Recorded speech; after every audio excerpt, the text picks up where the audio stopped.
اعوذ باللہ من الشیطان الرجیم، بسم اللہ الرحمن الرحیم۔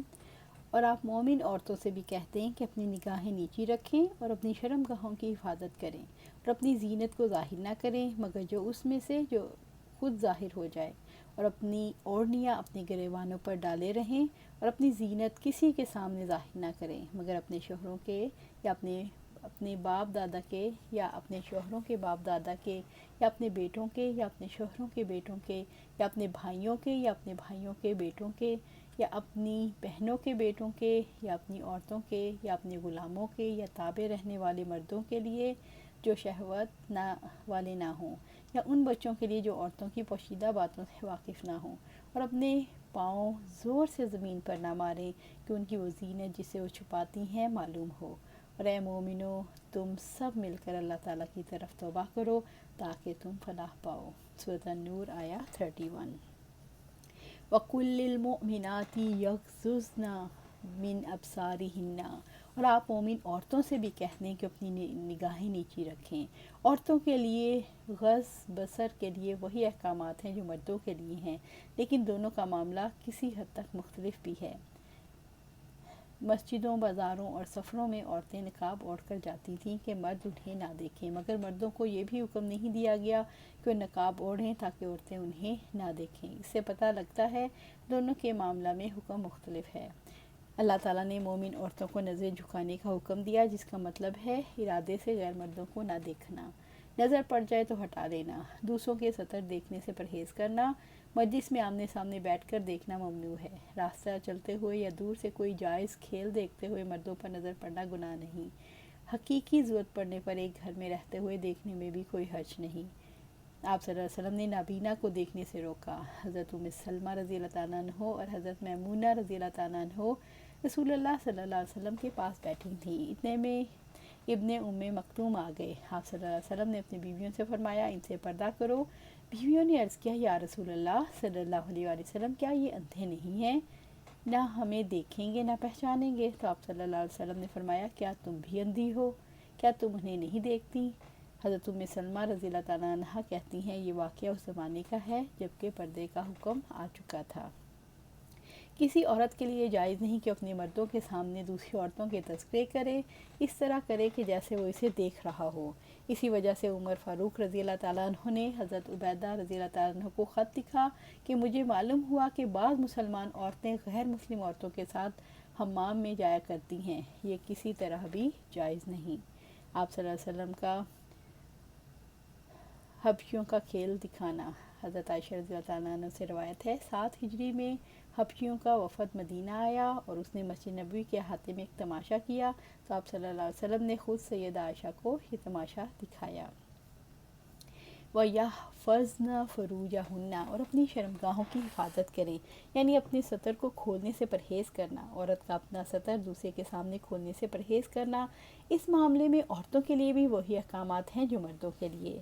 حرام جماع سے اپنی شرمگاہوں کی حفاظت کریں، نیز شرمگاہوں کو چھونے اور ان کی طرف حرام نظر سے ان کی حفاظت کریں۔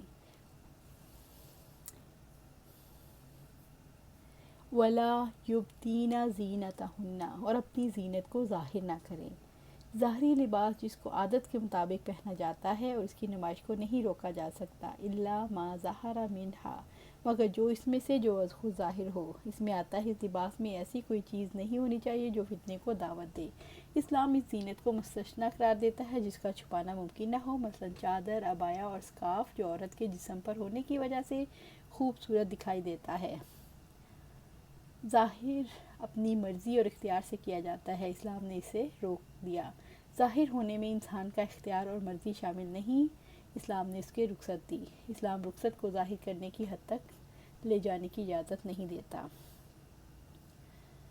وَلْيَضْرِبْنَ بِخُمُرِهِنَّ عَلَى جُيُوبِهِنَّ، اور اپنی اوڑھنیاں اپنی گریبانوں پر ڈال دے رہیں۔ پردے کے احکامات کی وضاحت۔ وَلْيَضْرِبْنَ، اور ڈالے رہیں، یہ حکم مکمل ستر پوشی کے لیے ہے۔ وزینت جس کا اظہار نہیں کیا جا سکتا، جس کی نمائش حرام ہے، اس میں پورا بدن داخل ہے۔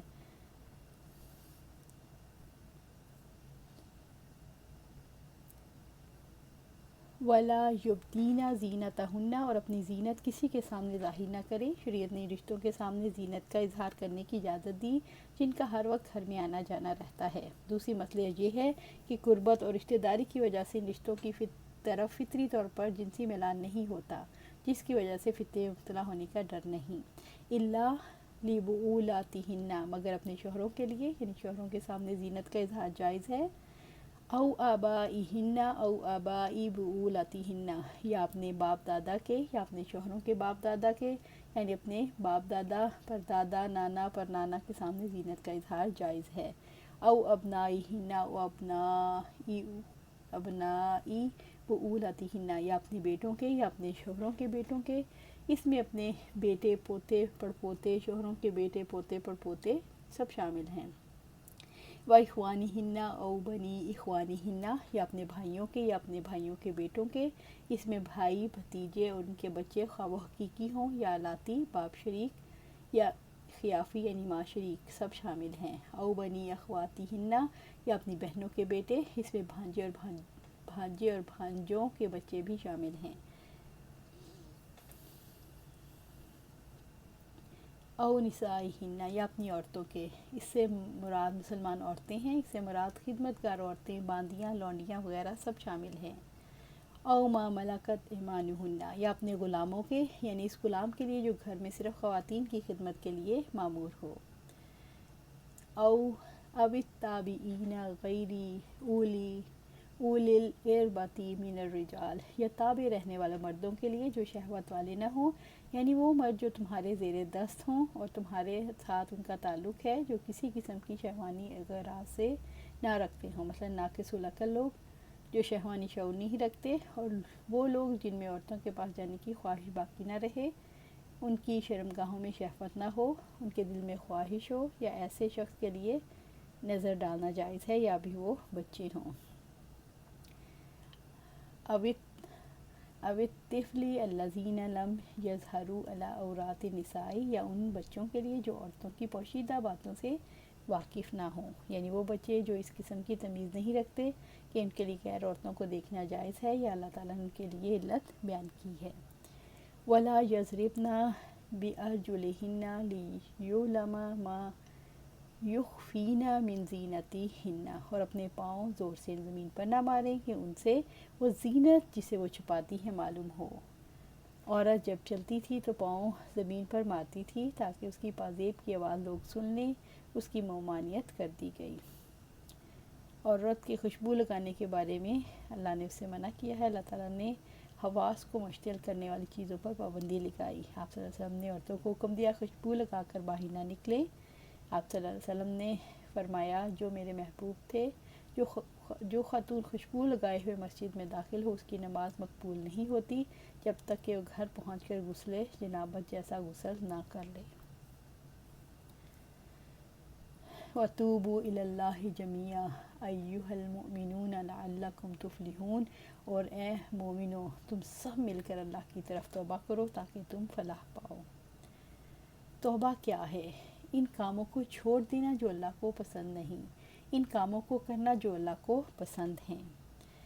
ابن عمر رضی اللہ تعالیٰ عنہ سے روایت ہے کہ ہم گنتے تھے کہ آپ صلی اللہ علیہ وسلم ہر مجلس سے اٹھنے سے پہلے 100 بار ربی اغفرلی سے آخر تک پڑھتے تھے، یعنی اے میرے رب مجھ کو بخش دے، یقیناً آپ توبہ قبول کرنے والے اور بخشنے والے ہیں۔ انسان توبہ کر کے اپنی غلطیوں سے منہ موڑ کر رب کی طرف رخ کرتا ہے، انسان کے دل میں اللہ تعالیٰ کی نگرانی کا شعور اجاگر ہوتا ہے۔ ایمان والے شیطانی کشمکش کے مقابلے میں اللہ کی تعالیٰ کو اپنا مددگار پاتے ہیں، تو اللہ تعالیٰ حوصلہ دلاتے ہیں کہ یہی کامیابی کا راستہ ہے۔ وَأَنكِحُوا الْأَيَّامَ مِنكُمْ وَالصَّالِحِينَ مِنْ عِبَادِكُمْ وَإِمَائِكُمْ إِنْ يَكُونُوا فُقَرَاءَ يُغْنِهِمُ اللَّهُ مِنْ فَضْلِهِ وَاللَّهُ وَاسِعٌ عَلِيمٌ، اور تم میں سے جو مرد اور عورتیں بغیر نکاح کے ہیں ان کے نکاح کر دو، اور تمہارے غلاموں اور تمہاری لونڈیوں میں سے جو نیک ہیں ان کے بھی، اگر وہ غریب ہیں تو اللہ تعالیٰ اپنے فضل سے انہیں غنی کر دے گا، اور اللہ تعالیٰ بڑی وسعت والا، سب کچھ جاننے والا ہے۔ سورۃ النور آیہ 32۔ وَأَنكِحُوا الْأَيَّامَ مِنكُمْ، اور تم میں سے جو مرد اور عورتیں بغیر نکاح کے ہیں ان کے نکاح کر دو۔ رب العزت نے سرپرستوں کو حکم دیا کہ مجرد عورتوں اور مردوں کے نکاح کر دیں۔ رب العزت نے پوری کائنات میں زوجین کا سلسلہ رکھا ہے۔ سبحان الذی خلق الازواج کلھا، پاک ہے وہ ذات جس نے ہر کسی کے جوڑے پیدا کیے۔ سورہ یاسین آیت 36۔ انسان کی جنسی خواہش ایک فطری خواہش ہے جس کی تسکین کے لیے نکاح کرنے میں آسانیاں پیدا کرنا ضروری ہے۔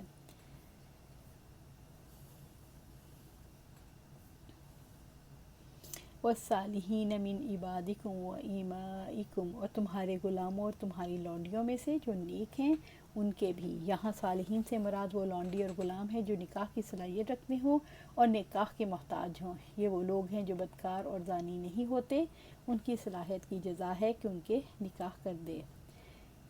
یغنیہم اللہ من فضلی، اللہ تعالیٰ اپنے فضل سے ان کو غنی کر دے گا۔ یعنی یہ وہم نکاح کرنے سے نہ روک دے کہ نکاح کرو گے تو خاندانی بوجھ کی وجہ سے محتاج ہو جاؤ گے۔ نکاح کرنے والے سے وعدہ کیا گیا کہ اللہ اسے خوشحال کر دے گا۔ واللہ واسع، اللہ وسعت والا ہے، علیم، سب کچھ جاننے والا۔ اللہ تعالیٰ نے اپنی صفت واسع سے یہ شعور کیا ہے کہ تمہارا دامن تنگ سہی لیکن رب وسعتوں والا ہے، تم رب پر بھروسہ تو کرو، رب تمہاری مدد کرے گا۔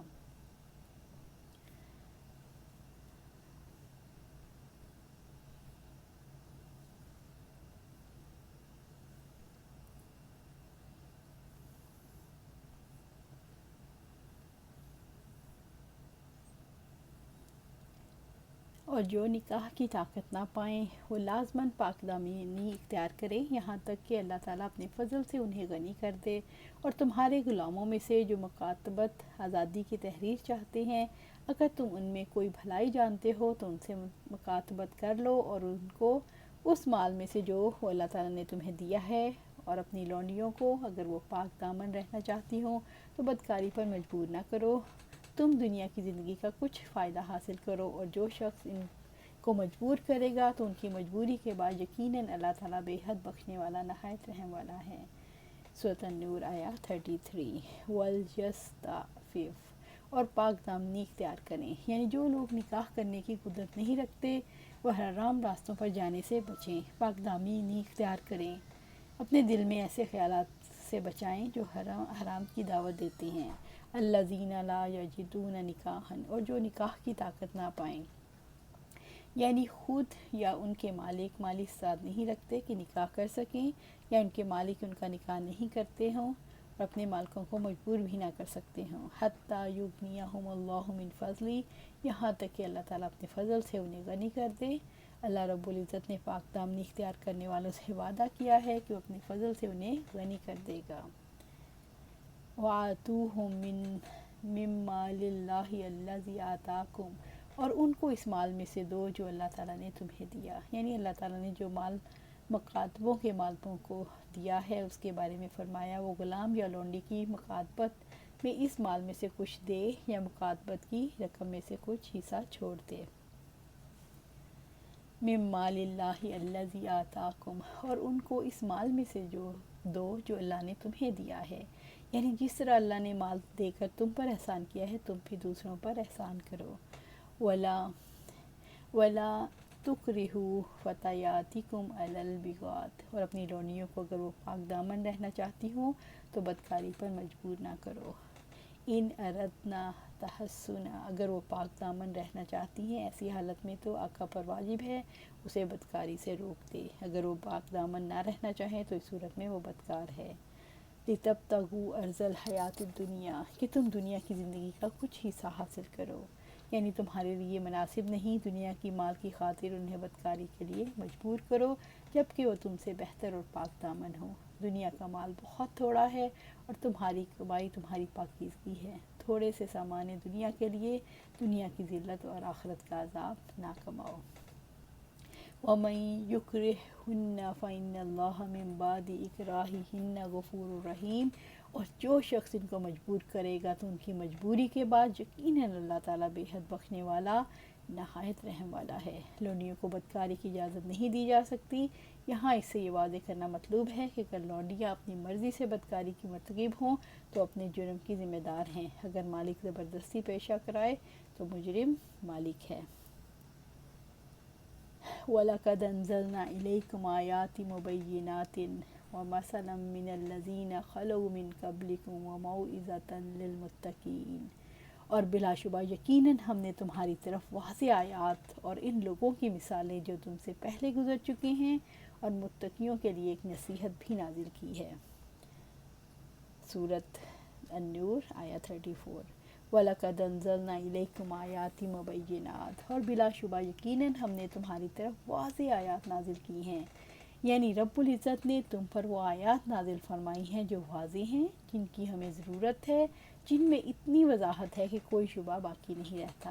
اس سے مراد وہ آیات ہیں جن میں زنا، قذف اور لعن کا قانون بیان کیا گیا، جن میں بدکار مردوں اور عورتوں کو اہل ایمان سے رشتہ نکاح میں باندھنے سے روکا گیا، جن میں بہتان لگانے اور فحش کی اشاعت سے روکا گیا، جن میں عورتوں اور مردوں کو نکاحی کی حفاظت اور شرمگاہوں کی حفاظت کا حکم دیا گیا، جس میں پردے کے احکامات دیے گئے، جس میں غلاموں اور بے نکاح لوگوں کے نکاح کا حکم دیا گیا، جس میں پراسٹیٹیوشن پر پابندی عائد کی گئی۔ وَمَثَلًا مِّنَ الَّذِينَ خَلَوْا مِن قَبْلِكُمْ، اور ان لوگوں کی مثالیں جو تم سے پہلے گزر چکے ہیں، یعنی ان آیات میں ان لوگوں کے واقعات ہیں جو تم سے پہلے گزر چکے، ان کے اچھے برے اعمال اور ان کے ساتھ کیا معاملہ ہوا، ان کی خبریں ہیں جن سے تم عبرت حاصل کر سکتے ہو۔ فَجَعَلْنَاهُمْ سَلَفًا وَمَثَلًا لِلْآخِرِينَ، پھر ہم نے ان کو پیش رو اور بعد والوں کے لیے مثال بنا دیا۔ سورۃ الزخرف آیا 56۔ وَمَوْعِظَةً لِلْمُتَّقِينَ، اور اللہ تعالیٰ سے ڈرنے والوں کے لیے نصیحت بھی۔ اللہ تعالیٰ نے یہاں وضاحت کی کہ نصیحتیں ڈرنے والوں کے لیے ہوتی ہیں۔ اللہ تعالیٰ نے یہ شعور دلایا کہ تقویٰ کے ساتھ ہی اللہ کے احکامات کی پابندی ممکن ہے۔ اللہ تعالیٰ نے آیات اہل تقویٰ کی نصیحت کے لیے نازل کی ہیں۔ تقویٰ والے ہی ان امور سے رکتے ہیں جنہیں اللہ تعالیٰ ناپسند کرتا ہے، اور ایسے امور کو اختیار کرتے ہیں جن کو اللہ تعالیٰ پسند کرتا ہے۔ اللہ نور السماوات والارض مثل نورہ کمشکاۃ فیہا مصباح المصباح فی زجاجہ الزجاجۃ کأنہا کوکب دری یوقد من شجرۃ مبارکہ زیتونہ لا شرقیۃ ولا غربیہ یکاد زیتها یضیء ولو لا تمسسہ نور علی نور یہدی اللہ لنورہ من یشاء ویضرب اللہ الامثال للناس واللہ بکل شیء علیم۔ اللہ تعالیٰ آسمان اور زمین کا نور ہے، اس کے نور کی مثال ایک تاک کی سی ہے جس میں ایک چراغ ہے۔ چراغ ایک فانوس میں ہے، وہ فانوس ایسا ہے جیسے موتی کی طرح چمکتا ہوا تارا۔ وہ چراغ زیتون کے ایک مبارک درخت کے تیل سے روشن کیا جاتا ہے، نہ شرقی ہے نہ غربی، قریب ہے کہ اس کا تیل خود ہی روشن ہو جائے اگرچہ اسے آگ نے چھوا بھی نہ ہو۔ نور پر نور، اللہ تعالیٰ اپنے نور کی طرف جس کو چاہتا ہے ہدایت دیتا ہے، اور اللہ تعالیٰ لوگوں کے لیے مثالیں بیان کرتا ہے، اور اللہ تعالیٰ ہر چیز کا خوب جاننے والا ہے۔ سورۃ النور آیت 35۔ انشاءاللہ یہیں پر اس کا اختتام کرتے ہیں، اس آیت کی تفسیر کل دیکھیں گے انشاءاللہ۔ اللہ سبحانہ تعالیٰ سے دعا ہے کہ ہمیں قرآن و سنت پر عمل کرنے کی توفیق دے اور اس پر جمع دے۔ آمین یا رب العالمین۔